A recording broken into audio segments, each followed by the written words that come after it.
So I've been looking forward to this new upcoming RPG called Honor of Kings World for quite some time now, which is kind of weird when you think about it because this game is based on Honor of Kings, a MOBA similar to League of Legends, but super popular in China. I don't know much about this IP, however, ever since I first saw some of the gameplay teasers for Honor of Kings World, I've been closely following its development, and recently, 2 new videos have been released during the Gamescom trade fair, and they are packed with a ton of new info which I will be breaking down and taking a closer look because, man, there's a lot of cool new details these trailers unveiled. Full disclosure though, this is a sponsored video which I'm thankful for, but I will be just sharing my thoughts as we go through these trailers. But first, what is Honor of Kings World all about anyway? Well, it's an Eastern fantasy multiplayer action RPG set in a world of mechcraft and sorcery with really beautiful visuals. And in this game, you can either go solo or team up with others to explore the huge open world and most importantly, play the game with popular heroes from the MOBA version of the game. These heroes will be integral to the game's story and development, as I'm sure those who play the MOBA would be curious to learn more about their favorite champion they main. But at the same time, this game itself will focus heavily on exploration, combat, and RPG elements. For example, and I really like this, you control one character, but with a button press, can swap between 2 different units who will have entirely unique kits, kinda like the feeling of playing dual class. So you could go from a tanky greatsword user who can take a beating at close range, to switching to a ranger who can unleash tons of projectiles and damage from a distance. From what I understand, there's gonna be this flow system where your main character learns the combat styles and abilities from the actual heroes, so there's gonna be lots of customization. There's also lots of different combat systems in the game, like dodging and parrying, the bosses have posture bars that you can break to stun them, and so on. But that's just a really quick overview of the combat system, and it is important to note the game will be set in open world. In one of the older trailers, we can see a group of players exploring what looks like a dungeon, and the devs have mentioned previously there will be a hub where everyone can socialize, group up for missions, and so on. Oh, and most important of all, Honor of Kings World will be available both on PC and mobile.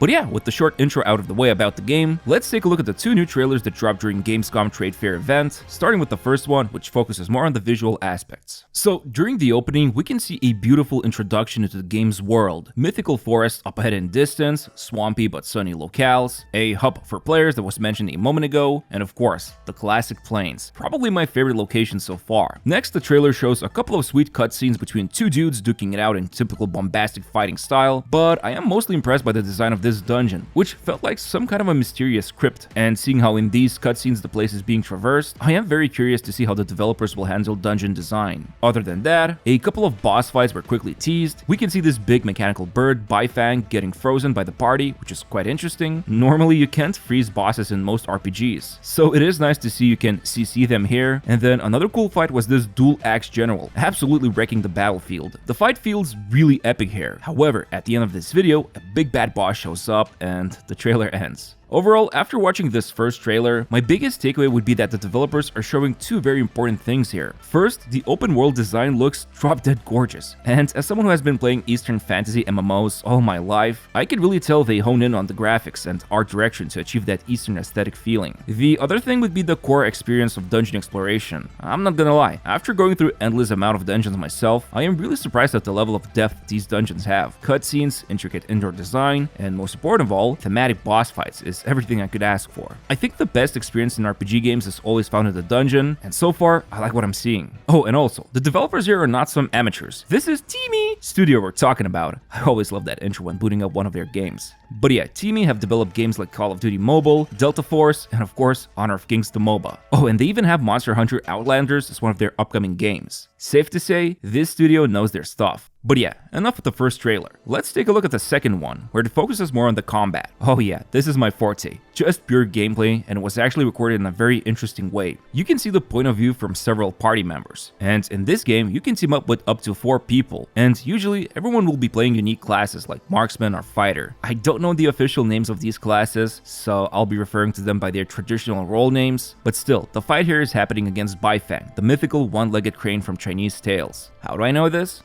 I googled. Anyway, so when looking at this caster unit, I noticed it can grant a shield to everyone at the start of fight, which is pretty cool and shows that defensive abilities will be valuable. But soon, after using a few attacks, we can see the player swapping now to this ranged magical damage dealer, who can spam orbs fast, which looks really cool. Then, switching POV, this player can swap between melee attacks which combine a lot of different weapons up close, and then there's also that ranged unit we saw before. I also noticed how dodging is super important in this game. Not only it's integral to staying alive because a ton of damage will be taken if you dodge badly, but but also there's a stamina bar, so you can't just mash it randomly or else you'll be left wide open to boss attacks. It also seems like there's a field aura deployed by another player that probably provides some kind of buffing. Again, I really like this. Shows that you're not here to just mindlessly attack the boss, but setting up buffs and shields will be important. Also, notice how the boss became stunned after its posture bar became depleted. The ranger used this opportunity and unleashed their ultimate, which I saw went on cooldown, so managing skills and their timing also seems quite engaging. And man, look at this! Once the boss regained posture, look how much damage it lost. Goes to show you want to unleash best damage when it's down, because that's like 25% of its health bar gone now. Another cool thing we can see is that this boss electrified the ground, and back to caster player, they stayed above by utilizing this grappling hook, so there's even verticality you have to consider when fighting. Oh, and look at this. Player 4 got eliminated, but it seems you can revive your friends, which I have seen this in other multiplayer games like Destiny, so it is pretty nice you can still recover in these fights by just going back and helping someone up. Although, probably a bit too generous here when the revived player comes back with full life. Maybe it's worth making it a bit more punishing so they come back with like 25 or 50%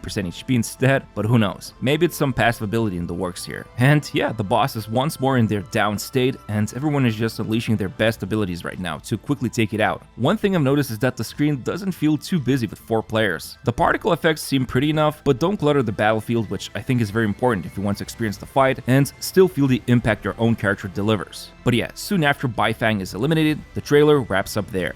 Okay, so based on what I saw here, I think it's pretty clear playing strategically together with a team will be super important here. Buffing, dodging, coordinating abilities when the boss is down. Even if I wasn't playing here, I saw a lot of decisions you had to make as a player, which is great because often in traditional Western RPGs, you just unload every skill and watch the DPS go up. That's it. But here, this fight really felt intense, and from what I saw in the older trailer when fighting against Crimson Beast, the fights feel quite different. So each boss is going to be like a puzzle you gotta figure out if you want to take it out. Now, stepping away from the latest trailers I've reviewed today, I have also been told by the developers that while this game has a ton of action in it, it doesn't really follow the beaten path of other hardcore Eastern-style games like Black Myth Wukong or Naraka Blade Point. We can clearly see the take here is quite refreshing, and the team play element, at least to me, seems quite exciting. The devs are also promising a lot of social elements you'll be able to interact with, from world hubs filled with other players you can team up with or chat with, to an actual home you can own. Because, hey, it's 2025, you can't afford a house in real life, so now we gotta live in a virtual one.